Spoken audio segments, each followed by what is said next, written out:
Hi everyone, this is Balázs from RacingBrick. Are you ready to see something amazing? Then let me show you this.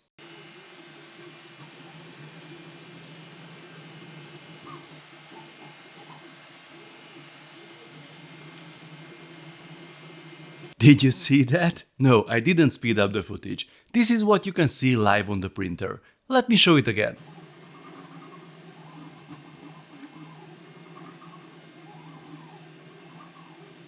That's just insane. Sorry folks, but this makes me giggle every time I see it in action. I'm sure you want to know what this thing is, so let's go back to the basics. This is my series on 3D printing in the LEGO world, episode 5 I believe. If you want to see the previous videos, you can find the playlist in the top right corner. Today I'm going to show you an exceptional printer for a couple of reasons.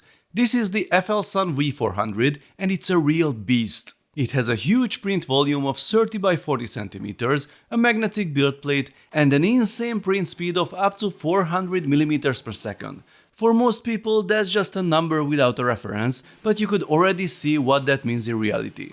And how can we use these properties for LEGO? By printing life-size minifig props and accessories, of course.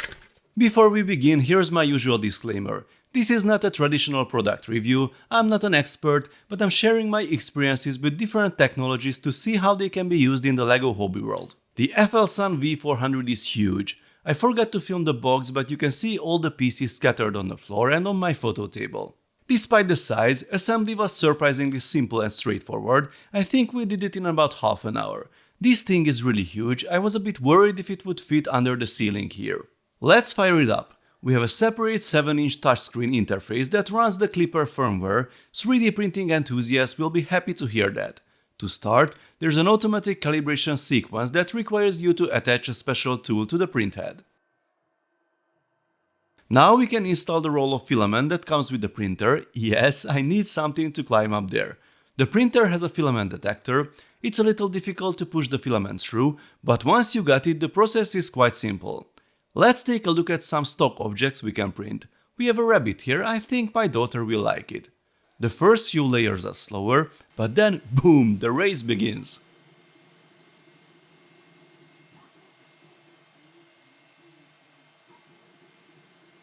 It's really cool to see how this Delta printer works, the technology is stunning.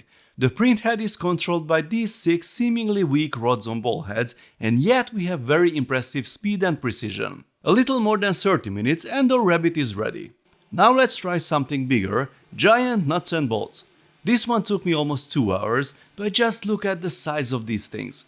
I really couldn't believe that such print quality could be achieved at this speed. Okay folks, now it's time to print something LEGO related.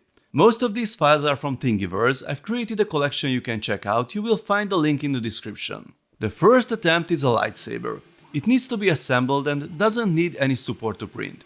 Here are all the parts printed and boom, our lightsaber hilt is done. But it needs a blade, so let's make one quickly. This is a very simple tube design that uses almost all of the print height. Here you can see the advantage of this type of printer. The build plate doesn't move, so there are no problems with narrow and tall prints. And here is the finished lightsaber. Okay, it's smaller than a regular one, but I still like it a lot. Now let's push the limits and print something that utilizes the build volume better. I find the model of this blaster, I just need to scale it up a little bit. If I want to print it in one piece, I will definitely have to add support. Apparently it will use quite a bit of filament. According to Cura, it will take more than 10 hours to print and will require 400 grams of filament. That's a lot, but let's see how it works in reality.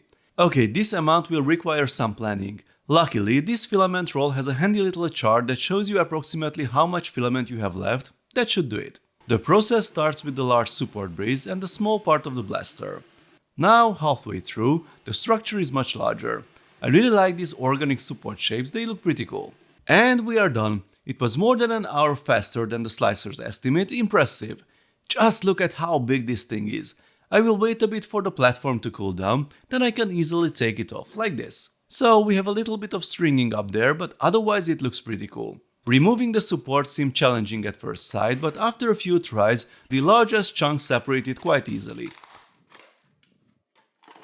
Let's see how accurate the weight estimate was and how much material we wasted with this one-piece print. Well, quite a bit. 222 grams for the blaster and wow, did you expect that? Exactly 222 grams for the support, which means 50% of our print was waste. That's far from ideal. Maybe it's better to break things down into smaller pieces, even if the print volume is otherwise available.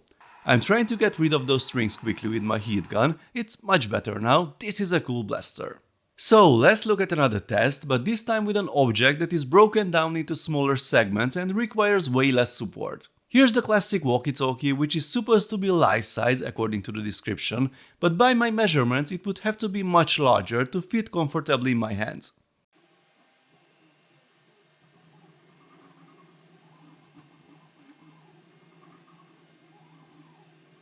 This thing never gets old, it's just fascinating to watch. Here's the first part with a few more to come. And now we have all the pieces here.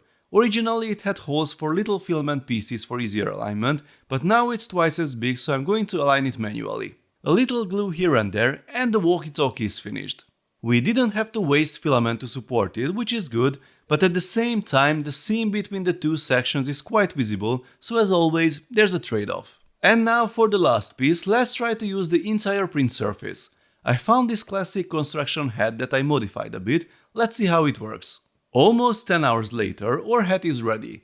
We'll still have to wait a little, then it's easy to take off the platform, and oh boy, it's quite heavy.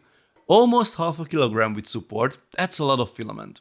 So I wouldn't say it fits perfectly, the shape isn't ideal, or maybe my head is just not stud compatible. All in all, I have to say that I'm really impressed with this printer. It's very easy to use, straightforward, super reliable, had no printing issues, it has huge print volume and it is insanely fast. The only problem I could think of was the occasional loss of Wi-Fi connection. I was a bit confused staring at this screen because nothing seems to be happening, but as I found out, the service is restored in the background and you can connect again via the web interface. The FLSUN V400 is definitely not a cheap printer. You will find a link below in the description to check the parameters. As always, I don't recommend buying it just to print oversized Lego pieces, but if you are looking for something fast, reliable with a large print volume, you should really take a closer look at it. Let me know folks what you think of the printer and the prints, and most importantly, what would you print with this volume and speed? Let's talk about it in the comment section.